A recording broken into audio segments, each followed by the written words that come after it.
नमस्कार। आकाशवाणी जयपुर अजमेर से प्रस्तुत हैं प्रादेशिक समाचार।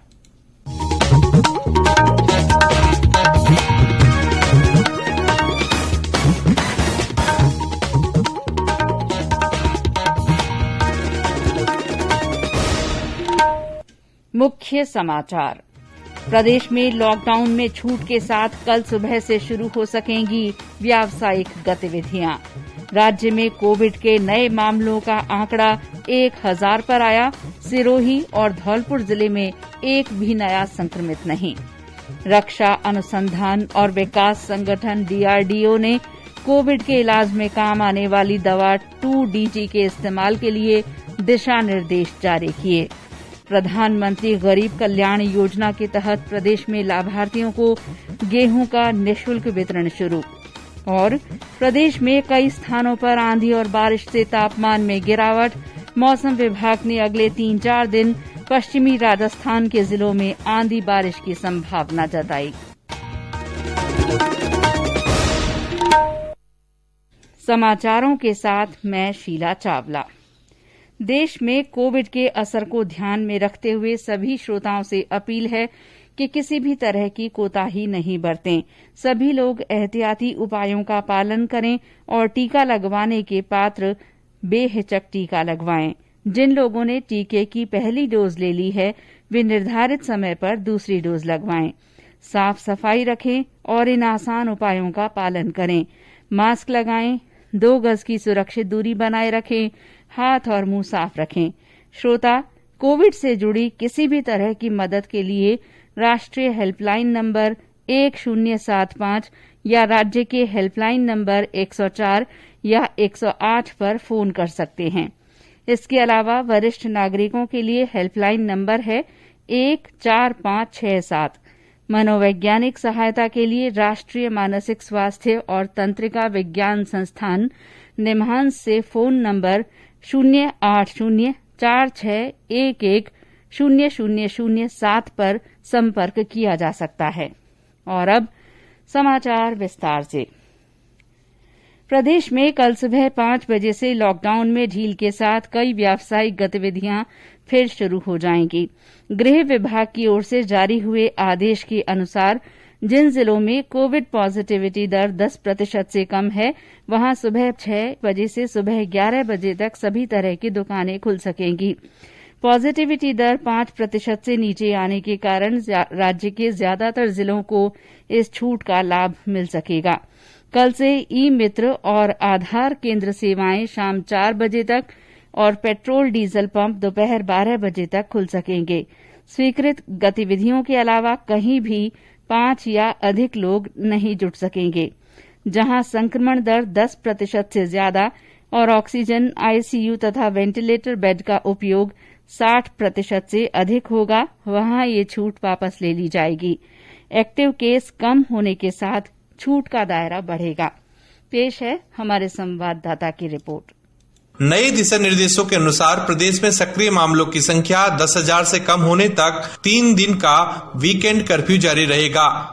नए दिशा निर्देशों में मंगलवार से शुक्रवार तक सुबह 5 बजे से 12 बजे तक निजी वाहनों से जिले के भीतर यात्रा कर सकेंगे। वहीं 8 जून बाद तय समय सीमा में निजी वाहनों से पूरे राज्य में आवागमन की अनुमति होगी। सरकारी दफ्तरों को 25% उपस्थिति के साथ सुबह 9:30 बजे से 4 बजे तक खोलने की छूट दी गई है, जबकि निजी कार्यालय 25% कर्मचारियों के साथ दोपहर 2 बजे तक खोले जा सकेंगे। प्रोसेस्ड फूड, मिठाई तथा रेस्टोरेंट द्वारा होम डिलीवरी की सुविधा रात 10 बजे तक जारी रहेगी। सार्वजनिक कार्यक्रम, शैक्षणिक गतिविधियां, धार्मिक स्थल, cinema hall, park, shopping complex अभी बंद रहेंगे। प्रदेश में 30 जून तक शादी समारोह आयोजित नहीं हो पाएंगे। जितेंद्र द्विवेदी, आकाशवाणी समाचार, जयपुर। राज्य में आज कोविड के नए मामलों की संख्या 1002 रह गई है। आज जयपुर में 233, अलवर में 111 तथा उदयपुर में 107 लोगों में कोविड संक्रमण की पुष्टि हुई। इनके अलावा किसी भी जिले में 100 से ज्यादा केस नहीं मिले। बांसवाड़ा, बारां, जालौर, झुंझुनू, झालावाड़, करौली, प्रतापगढ़ तथा सवाई माधोपुर जिलों में नए संक्रमितों की संख्या 10 से कम रही। सिरोही और धौलपुर में एक भी नया संक्रमित नहीं मिला। बीते 24 घंटे में 65 लोगों की मृत्यु के साथ कोविड से मृत्यु का आंकड़ा 8,450 पर पहुंच गया है। सक्रिय मामलों की संख्या भी 37,477 रह गई है।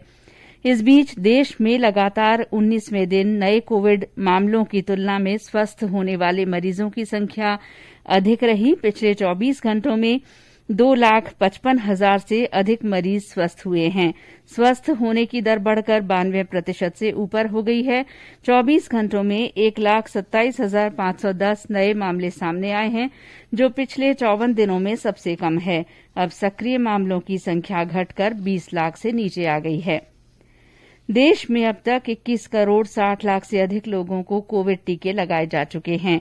स्वास्थ्य मंत्रालय के अनुसार पिछले 24 घंटों के दौरान 27,80,000 से अधिक कोविड टीके लगाए गए। इनमें से 24 लाख लोगों को पहला टीका और करीब 4 लाख लोगों को दूसरा टीका लगाया गया। इधर प्रदेश में अब तक 1,70,77,000 कोविड टीके लगाए गए हैं।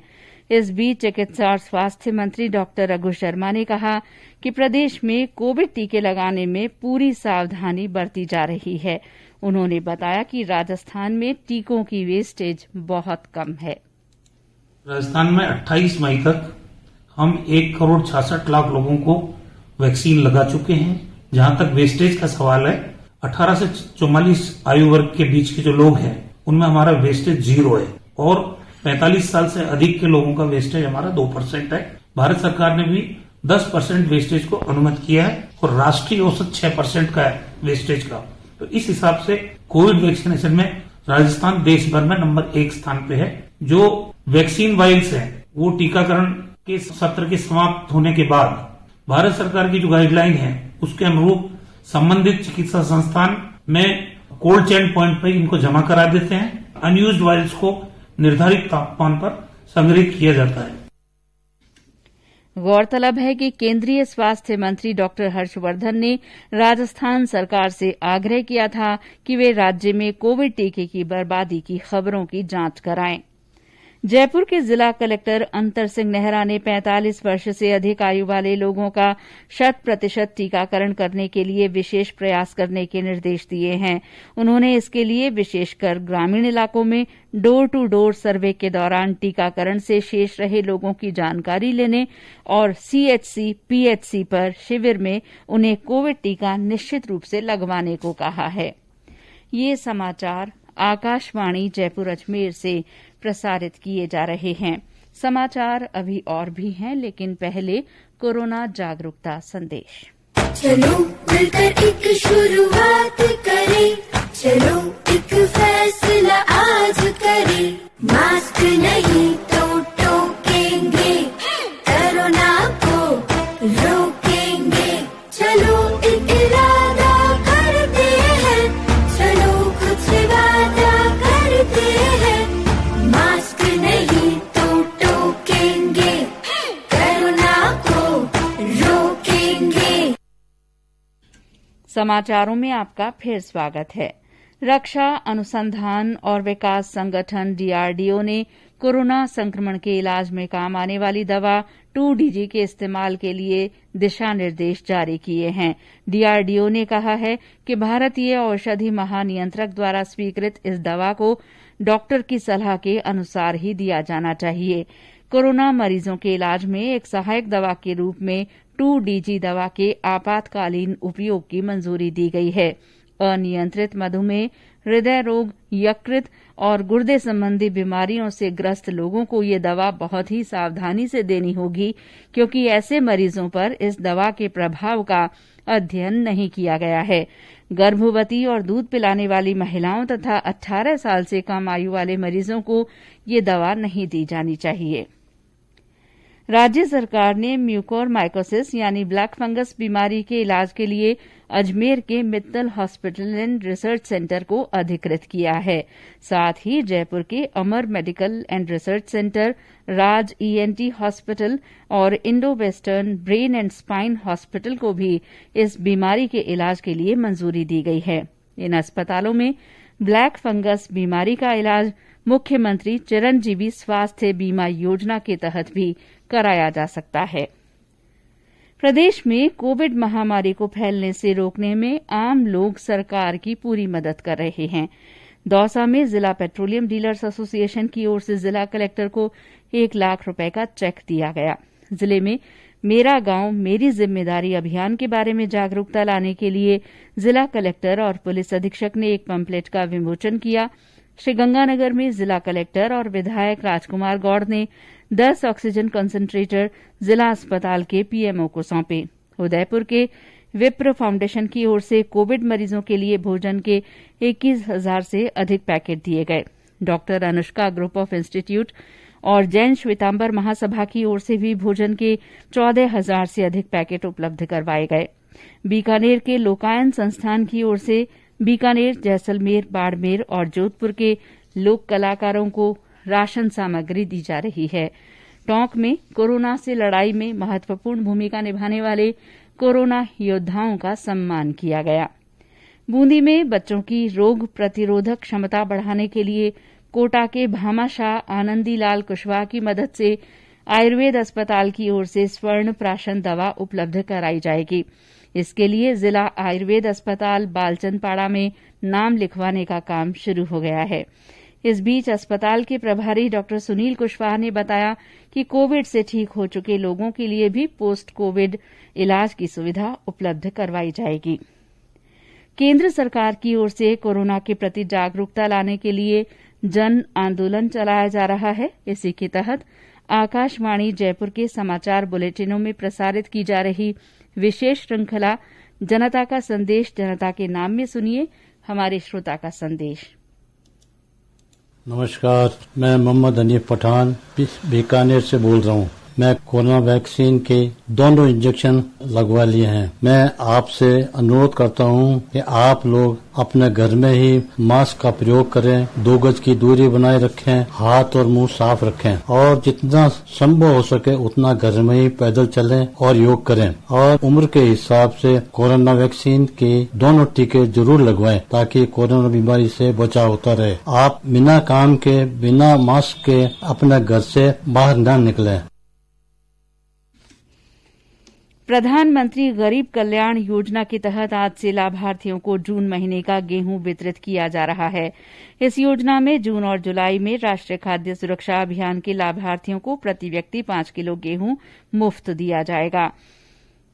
खाद्य और नागरिक आपूर्ति विभाग की ओर से बताया गया कि 2 महीने में प्रत्येक व्यक्ति को 10 किलो गेहूं मुफ्त मिलेगा। इससे राज्य के 4 करोड़ 46 लाख लोग लाभान्वित होंगे। राशन की दुकानों को इस काम के लिए सुबह 10 बजे से 5 बजे तक खोले जाने के निर्देश दिए गए हैं।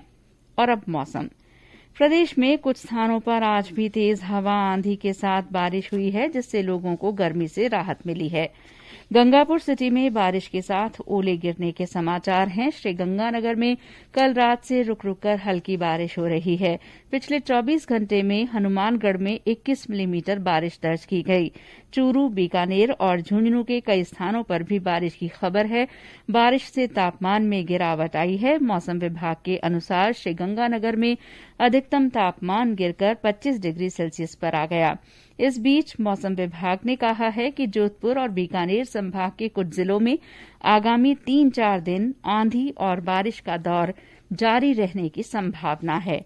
और अंत में मुख्य समाचार एक बार फिर। प्रदेश में लॉकडाउन में छूट के साथ कल सुबह से व्यावसायिक गतिविधियां शुरू होंगी।